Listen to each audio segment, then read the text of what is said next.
Kolkata, a city that was once so powerful, so rich, so central to global trade that it was called the second city of the British Empire. In the late 1800s, the port of Kolkata was the premier port in all of British India. Every bale of jute, every chest of tea, every shipment of coal passed through here. If you wanted to do business in South Asia, you came through Bengal, but then partition happened. In 1947, when India was divided, Bengal was split in two. The eastern half became Pakistan, later Bangladesh, and overnight West Bengal lost its hinterland. Trade routes that had existed for centuries were severed. The northeast, 8 entire states, suddenly had only one thin land connection, the rest of India. The strip of land is just 22 kilometers wide at its narrowest point. From that moment, Bengal stopped being a gateway and started being a bottleneck. And now, 75 years later, something is changing. The money is coming back. The projects are being announced. The question the whole of Eastern India is asking, is this real this time, or is this just another promise? Let's find out. Before we get into the money and the projects, you need to understand why West Bengal keeps coming up in these conversations. And it all comes down to one thing: geography. Look at this map. West Bengal shares borders with Bangladesh to the east, Nepal and Bhutan to the north, the states of Jharkhand, Bihar and Odisha to the west, and Assam, the gateway to the entire northeast. To the northeast, no other single state in India touches this many economically significant neighbors. And to the south, the Bay of Bengal, with a 158-kilometer coastline, two major ports, Kolkata and Haldia, and direct maritime access to the southeast and the Middle East and beyond. Here's what this means strategically. When India talks about its Act East policy, the plan to deepen trade ties with Southeast Asia, every single major trade route passes through or near Bengal. The roads to Myanmar, the rail lines to Bangladesh, the ports connecting to Thailand, Vietnam and beyond. Bengal is not just a state, it is the physical hinge between South Asia and Southeast Asia. The question is never whether Bengal has the geography for this role. It always has. The question is whether it can build the infrastructure and create the conditions to actually play it. Now I want to talk about something that doesn't get enough attention in mainstream business media, but every single strategic analyst in India is watching very closely. This thin strip of land right here, it has a name. It is called the Siliguri Corridor, and the people who study these things call it something else, the chicken snake. It is just 22 kilometers wide at its narrowest point, and it is the only land connection between mainland India and its 8 northeastern states: Arunachal Pradesh, Assam, Meghalaya, Manipur, Mizoram, Nagaland, Tripura and Sikkim. Over 50 million people completely dependent on this one thin strip. Now, here is the part that will make you sit up straight. The Chumbi Valley. They confirmed that Chinese forces were still deployed in the Chumbi Valley and that they should withdraw when their annual summer military exercise gets over. Chinese-controlled territory sits just 130 kilometers from the narrowest point of the Siliguri Corridor. In theory, a Chinese military advance of 130 kilometers could physically sever the northeast from the rest of India. That is why India's army chief has called this corridor the nation's strongest defensive line, and why India has been rushing to build alternative connectivity routes ever since. This is where Bengal's port story becomes a national security story. The more India can route trade through Kolkata and Haldia, through deep sea ports, dedicated freight corridors and waterways, the less everything depends on that 22-kilometer choke point. That is why the Rs 18,000 crore investment we are about to discuss is not just a business decision, it is a strategic imperative. Kolkata Port is the oldest operating port in India, built by the British East India Company. The only major riverine port in the entire country, and it has a problem, a fundamental geography problem that no amount of money alone can fix it. The Hooghly River, on which Kolkata Port sits, is too shallow for modern ocean-going vessels. Today's container ships and bulk carriers need deep water to dock. Kolkata and its sister port Haldia simply cannot accommodate them. So, what happens? Cargo that should be going through Bengal gets rerouted 600 kilometers south to Paradip port in Odisha. Bengal loses the economic activity, Odisha gets it. This is the context for every announcement you will hear about Bengal's infrastructure spending. The existing ports are being upgraded, Haldia Dock Complex is being mechanized, Kidarpur docks are being rejuvenated, the Bascule Bridge in Kolkata is being renovated. These are important steps, but they do not solve the fundamental draft problem. For that, Bengal needs something new, something much bigger. That is where Tajpur comes in. Prime Minister Narendra Modi inaugurated and laid the foundation stone for multiple development projects worth around 18,680 crore rupees in Kolkata in West Bengal. In March 2026, PM Modi inaugurated and laid foundation stones for projects worth rupees 18,680 crore in Kolkata.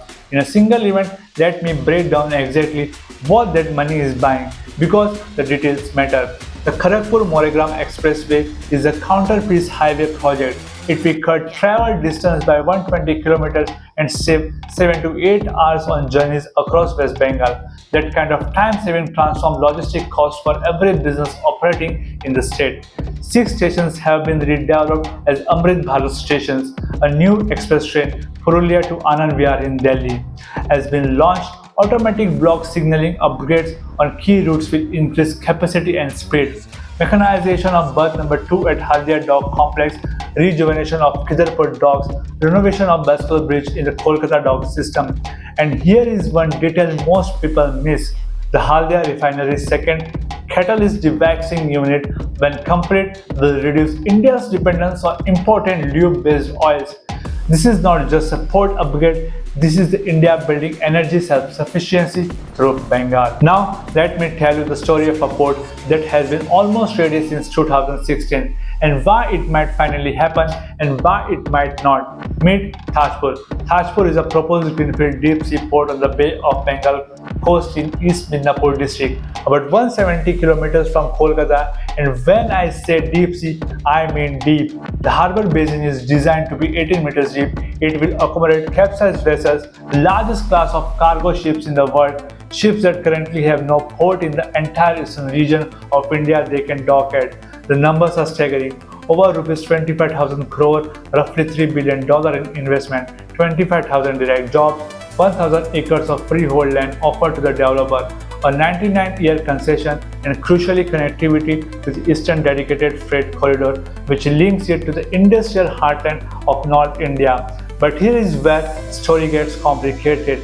Tajpur was first announced in 2016. In 2022, after competitive bidding, the state government awarded the project to Adani Ports, one of India's largest private port operators. Letter of intent signed, big ceremony, everyone happy. Then in January 2023, Hindenburg Research short seller report hit Adani Group with allegations of market manipulation. Now we look at Hindenburg Research's latest attack on the Adani Group and a separate fresh salvo on SEBI chief Madhvi Puri Butch. The US short seller in a tweet on Wednesday said that the Adani Group is involved in money laundering with references to Swiss bank accounts.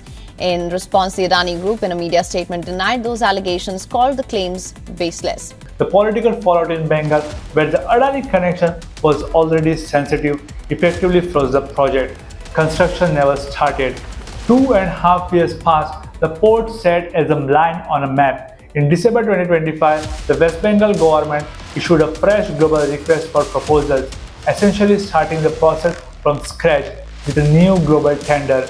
The pre-bid meeting was held in January 2026, bids formally opened in March 2026. If this port gets built, and there is now more reason to believe it will than at any point in the last decade, it changes everything. Bengal would have a port that can handle largest ships in the world. Every commodity from the northeast, from the industrial belt of Jharkhand and Bihar, would have a viable sea exit right here in eastern India. Let me zoom out now, because Bengal's story is not just about Bengal, it is about India's entire strategic play in Asia. You may have heard of BIMSTEC, the Bay of Bengal Initiative for the Multi-Sectoral Technical and Economic Cooperation. 7 countries, Bangladesh, Bhutan, India, Myanmar, Nepal, Sri Lanka, Thailand, combined GDP of over $5.2 trillion, over 22% of world's population. India's Act East policy, introduced in 2014, is India's formal strategy to deepen trade and diplomatic ties with Southeast Asia. And every single analyst who studies this policy comes to the same conclusion. West Bengal is the most critical node in that entire network. Kolkata is the closest major Indian city to Myanmar, the closest to Bangkok, the closest to the Asian manufacturing belt that world supply chains are increasingly pivoting towards as they diversify away from China. But there is a complication. Bangladesh. Bangladesh sits between India's mainland and the northeast. For decades, India's relationship with Bangladesh was the key to unlocking smoother connectivity, using Bangladeshi territory to route goods from the northeast to Bengal ports, bypassing the Siliguri bottleneck entirely. But since the political upheaval in Bangladesh in 2024, those conversations have stalled, and China has been actively deepening its footprint in Bangladesh, including reported involvement near the Lal Monirat airbase, 20 kilometers from the Siliguri Corridor. This makes Bengal's own port infrastructure, the Tajpur project, the Haldia upgrades, the freight corridors, not just economically valuable but strategically essential. Now, here is a part of the video where I could just keep showing you big numbers and exciting maps, but that would not be honest, because the data also tells a different story, and one that explains why Bengal has been almost there for 30 years. Fact 1. Over a 10-year period from 2008 to 2018, Kolkata recorded one of the lowest rates of FDI growth among all major Indian metropolitan cities. Mumbai, Delhi, Bengaluru, Hyderabad all pulled away. Kolkata fell behind. Fact 2. Manufacturing share of West Bengal's state domestic product collapsed from over 30% in 1980 to less than 10% by 2010. That is deindustrialization on a massive scale. Ports need things to export. You cannot build a trade powerhouse on a services-only economy. Fact 3. Despite having a geographic position to capture Southeast Asian trade, Bengal's share of India's total exports through its ports has actually been declining, not growing. Over the past 2 decades, I am not saying this to be negative. I am saying it because the audience deserves the full picture. The infrastructure push of 2026 is real and significant, but infrastructure alone does not make a trade powerhouse. Tamil Nadu, Gujarat and Telangana all figured this out. Bengal still has work to do on the business climate side. Let me give you the opportunity side now, because for all the structural challenges, Bengal has genuine export strengths that are growing. Darjeeling tea, exported to over 50 countries with a projected CAGR of 6%. Jute products, sacks, bags and mats with a global sustainability trend pushing demand. Seafood, shrimp and fish in high demand in East Asia and the EU. Engineering goods from Howrah, steel from Durgapur and Siliguri acting as a trade gateway for Nepal, Bhutan and all of the North Bengal. The government is also developing logistic hubs near Haldia, Durgapur and Dankuni, the eastern terminus of the Eastern Dedicated Freight Corridor.